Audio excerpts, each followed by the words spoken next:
I like your shoes. Oh, thanks. Are they shoes or are they boots? They are Shoes. new. Excellent. Yeah. Cool. Okay. We're rolling. Okay, so you released your album in summer, I think. Yeah, it was June Mhm. the 7th. Okay. Yeah, the 7th month. Can you tell us a little bit, first of all, about the recording process of your new album?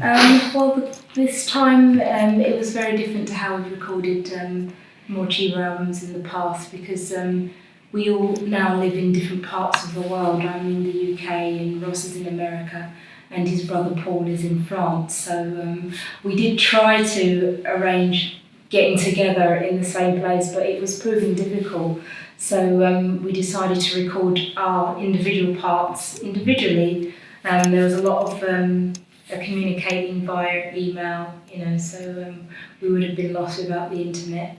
They would send me ideas. I was also on tour at the time promoting my solo album, so I took my laptop with me and, whilst I was on the tour bus, they would send me ideas and I would sing melodies into it and email it back to them. Mhm. And then, so that happened, this was from October 2009, and then around about January, February, I recorded the vocals at my house.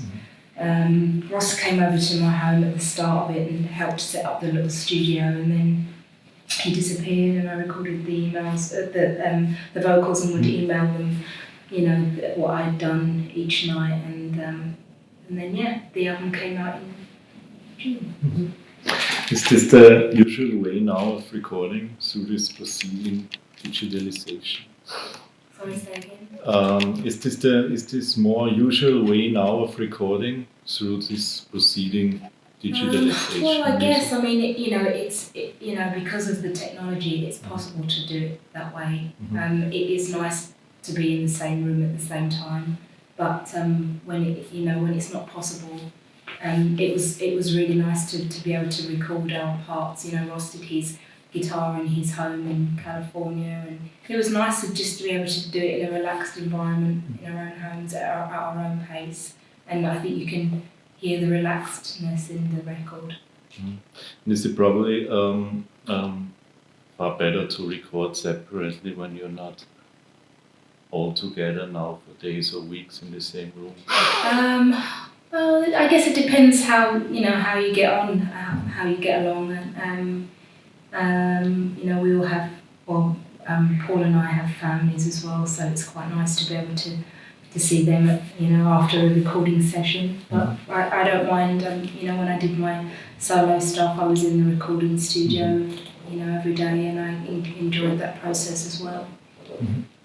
So how is the overall feel when you work on an album, put everything of yourself into it, and then when it's finished you have to give it away to the press, to the fans, to everyone else? Is it a kind of exciting or nervous, or are you sad? Yeah, no, I mean, it's been, it's something that Blood Like Lemonade is an album I'm really proud to be part of, so it's exciting to let people hear it. I don't see it as giving it away. That unless people download it illegally, then you are giving it away. But it's good to get the positive feedback. It's been really positive. Mm-hmm. So it hurts a little bit if people criticise things that you've worked hard on. But more often than not, everyone's been really happy with the record that we've made. Mm-hmm. So when you put a new album out and you go tour, you have a lot of promotion work. Mm-hmm. Is it something like a necessary evil? Well, no. Before we did a lot of promo before we went on tour. A few kind of phone interviews and stuff, and then a few journalists come to meet us, or we would travel to meet a few people. You can't really say it's an evil thing because I'm having the opportunity to talk about a record and promote it, so I'm not going to sit here and say, oh, I hate promo, because it's good for the record. Mm-hmm. I think you have a management What do you think? How hard it is for a manager to manage you as an artist? I think I'm a pretty easy person to manage.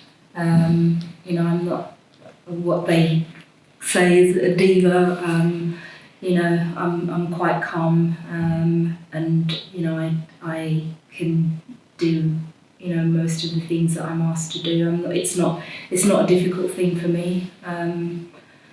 So yeah, I'm not a difficult person. So I think I'm that I'm easy to manage. Do you or as a band separate things from the management? How do you mean? Is it like a reaction about your music or? Well, pretty much, and they leave us to get on with it.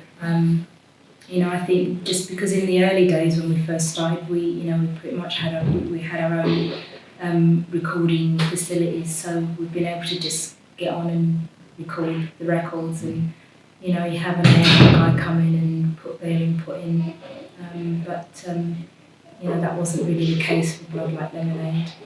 I think they're really confident in our abilities to come up with a good record. Obviously, they give us advice that we can take or leave. Does it happen to you that you found the album on the internet? No, that didn't happen this time because we did everything ourselves.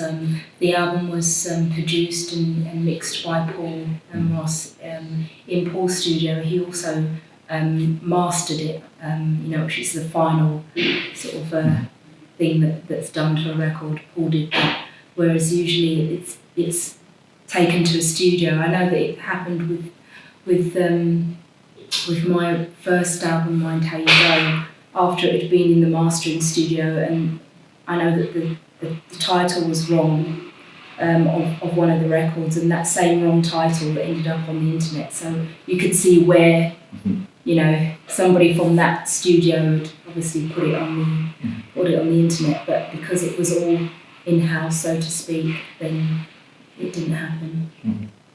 Have you ever downloaded illegally? Yeah, I did probably about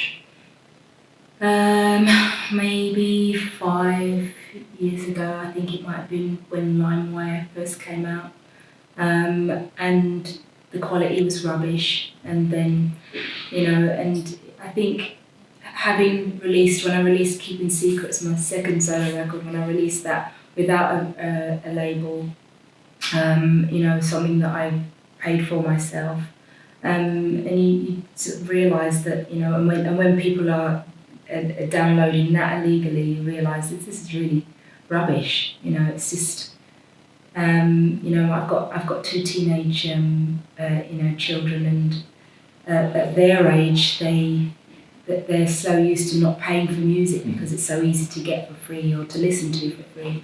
My son didn't actually realise that it was illegal to do it. I had to explain to him, well, if you don't pay for that music, then the people that make that music don't get paid, and then they can't make more music. So if you really love that band, then it's good to pay for their music.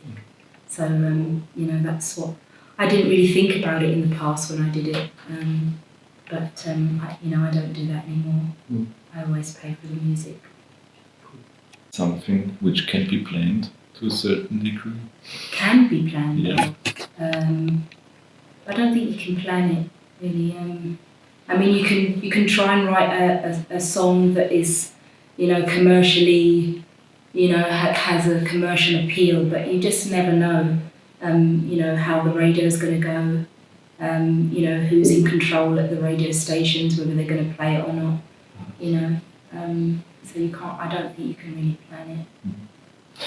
What does success means for you as an artist?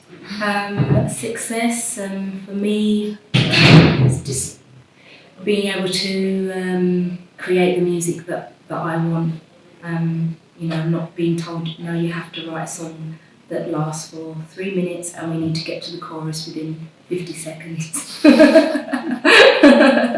It's been nice to be able to just, write a song that is not necessarily for the radio. and whether it becomes a worldwide smash, it doesn't matter. I feel like I've been a successful artist. Mhm.